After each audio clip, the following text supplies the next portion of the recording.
Alright, I'm going to show you a simple and easy way to unspool multiple fishing reels. Show you how I do it. I need some sort of pop bottle, Gatorade bottle, some sort of drill with a drill bit. Drill it through the top of the cap here, just kind of let it sit like that. What I like to do is I like to take it out of the eyelets, kind of just set it up at a spot here. I'll just take some line, just wrap it around a handful of times here. And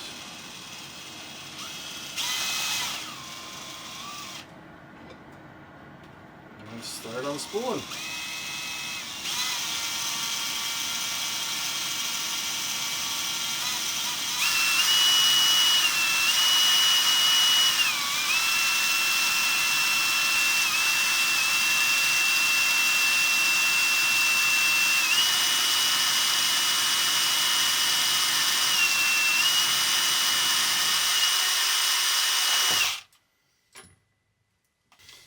There we go, she's all unspooled.